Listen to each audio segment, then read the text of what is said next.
শেষ রক্ষা হলো না। ইউনূসের বাংলাদেশে শেখ হাসিনার জেল। বাংলাদেশের রাজনীতিতে উথাল-পাথাল লেগেই রয়েছে। কখনো শেখ হাসিনা, কখনো মোহাম্মদ ইউনূসকে ঘিরে পদ্মা পারের রাজনীতিতে বিশৃঙ্খলা, চাপানোত্তর, টেনশন, উত্তেজনা লেগেই রয়েছে। এবার এসে গেল বড় খবর, যা আন্তর্জাতিক দুনিয়ার কাছেও খুব তাৎপর্যপূর্ণ বলে প্রতিপন্ন হতে চলেছে। আদালত অবমাননা মামলায় শেখ হাসিনাকে 6 মাসের কারাদণ্ড দিয়েছেন international crime tribunal. Contempt of কোর্টের দায়ে পড়েছেন হাসিনা। বুধবার দুপুরে বিচারপতি মোহাম্মদ গোলাম মর্তজা মজুমদারের নেতৃত্বে 3 সদস্যের এক ট্রাইব্যুনালের এই আদেশ দেয়।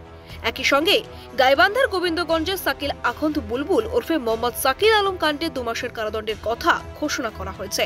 এদিকে মানবতা বিরোধী অপরাধের মামলায় প্রাক্তন প্রধানমন্ত্রী শেখ হাসিনা সহ 3 জনের বিরুদ্ধে রাষ্ট্রপক্ষের শুনানি শেষ হয়েছিল আগেই। তবে শেখ হাসিনার পক্ষে রাষ্ট্রনিযুক্ত 2 জন আইনজীবী সময়ের আবেদন করলে পরবর্তী শুনানির দিন 7 জুলাই নির্ধারণ করেছে আদালত। মঙ্গলবার আন্তর্জাতিক অপরাধ ট্রাইব্যুনালের অভিযোগ পেশের শুনানি শেষে এই সময় নির্ধারণ করা হয়। এর আগে রাষ্ট্রপক্ষের চিফ প্রসিকিউটর তাজুল ইসলাম শেখ হাসিনার বিরুদ্ধে 5টি অভিযোগ পড়ে শোনান। তিনি অভিযুক্তদের বিরুদ্ধে বিচার শুরুর আবেদন করেন, কিন্তু শেখ হাসিনা ও প্রাক্তন স্বরাষ্ট্রমন্ত্রী আসাদুজ্জামান খান কালামের পক্ষে রাষ্ট্রনিযুক্ত আইনজীবী প্রস্তুতির জন্য সময়ের আবেদন করেন। এই মামলার একমাত্র গ্রেফতার হওয়া আরেকজন অভিযুক্ত পুলিশের প্রাক্তন মহাপরিদর্শক চৌধুরী আব্দুল্লাহ আল মাসুদের আইনজীবী আদালতে জানান, তারা এই অভিযোগের বিষয়ে শুনানি করতে চান না।